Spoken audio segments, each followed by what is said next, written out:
kabarnya hari ini? Sudah mandi? Sudah sarapan? Semoga teman-teman selalu diberikan kesehatan oleh Allah ya. Dan juga lupa tetap jaga kesehatannya. Kalau keluar rumah harus menggunakan masker. Oke, sebelum kita memulai pembelajaran hari ini, alangkah baiknya kita berdoa sebelum belajar. Ada yang mau pimpin doa? Wah, biasanya di kelas pimpin doa ketua kelas ya. Hari ini spesial, yang pimpin ibu. Silakan ikuti ya teman-teman. Angkat tangannya. Ada berdoanya gimana? Duduk yang rapi, tangan diangkat, kepala menunduk, berserah diri kepada Allah. Bismillahirrahmanirrahim. Rabbi zidni ilma warzuqni fahma. Ya Allah, tambahkanlah ilmuku dan pertinggikan kecerdasanku. Amin. Oke, teman-teman, hari ini Ibu akan menjelaskan materi tentang materi akhlak ya. Pada video minggu lalu, kita sudah sama-sama belajar tentang, ada yang masih ingat, tentang kisah lahirnya Nabi Muhammad SAW.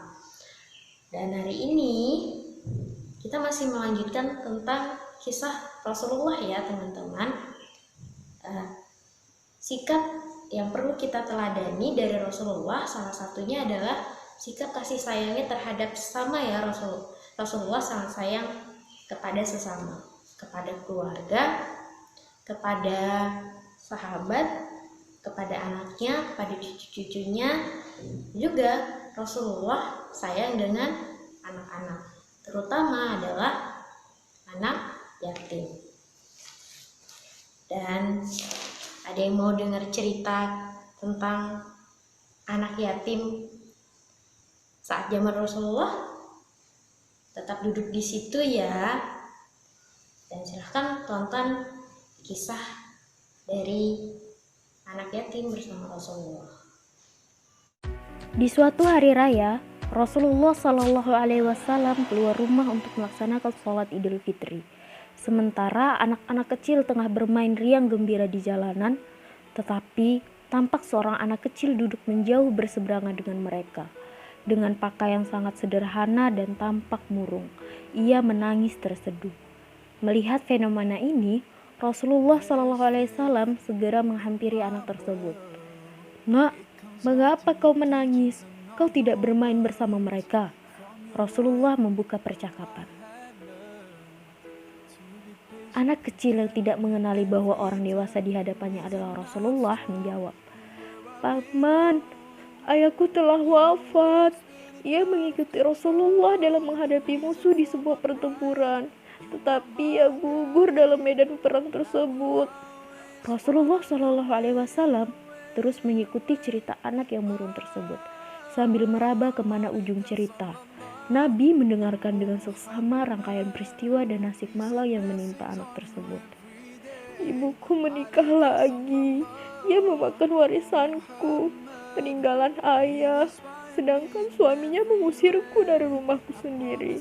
Kini aku tak memiliki apapun, makanan, minuman, pakaian, dan tempat tinggal. Aku bukan siapa-siapa. Tetapi hari ini aku melihat teman-teman sembayaku merayakan hari raya bersama ayah mereka, dan perasaanku dikuasai oleh nasib kehampaan tanpa ayah.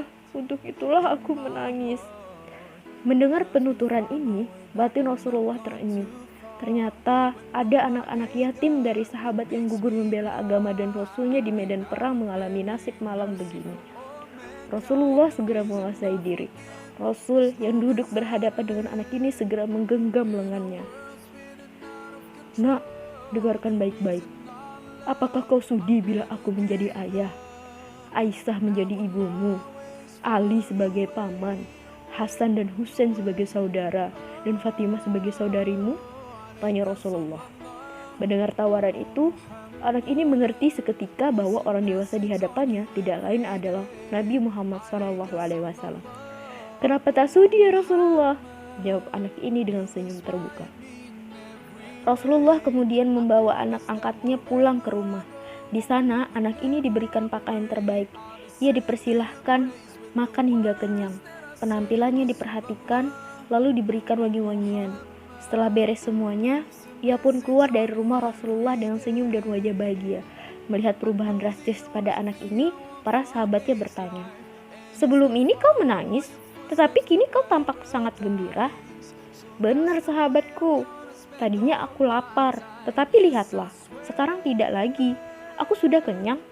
Dulunya aku memang tidak berpakaian, tetapi kini lihatlah. Sekarang aku mengenakan pakaian bagus. Dulu memang aku ini yatim, tetapi sekarang aku memiliki keluarga yang sangat perhatian. Rasulullah SAW ayahku, Aisyah ibuku, Hasan dan Husain saudariku, Ali pamanku, dan Fatimah adalah saudariku. Apakah aku tidak bahagia?"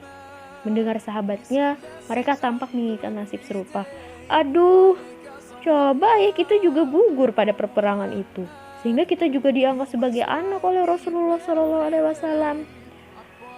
Waktu terus berjalan, usia semakin bertambah.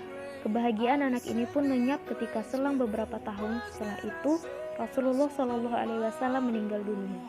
Meratapi kepergian ayah angkat paling mulia ini, ia keluar rumah seraya menaburkan debu di atas kepalanya.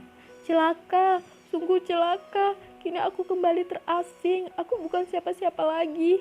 Aku kini menjadi yatim," katanya terisak. Sayyidina Abu Bakar As-Siddiq yang menyaksikan anak ini segera memeluknya. Sayyidina Abu Bakar kemudian mengambil alih pengasuhannya.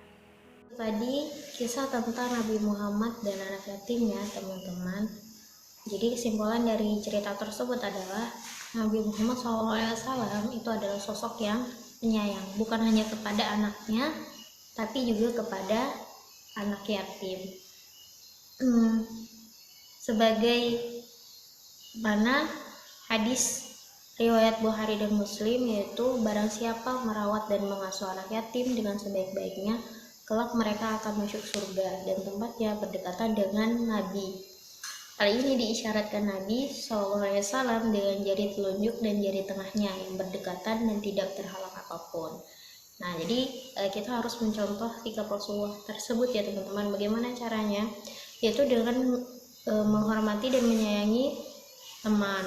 Apalagi terkhusus lagi jika ada teman kita yang yatim seperti itu. Nah, itu bukan menjadi bahan bulian, tapi harus kita rangkul atau kita sayangi. Sampai di sini dulu pembelajaran hari ini. Semoga bermanfaat. Assalamualaikum warahmatullahi wabarakatuh.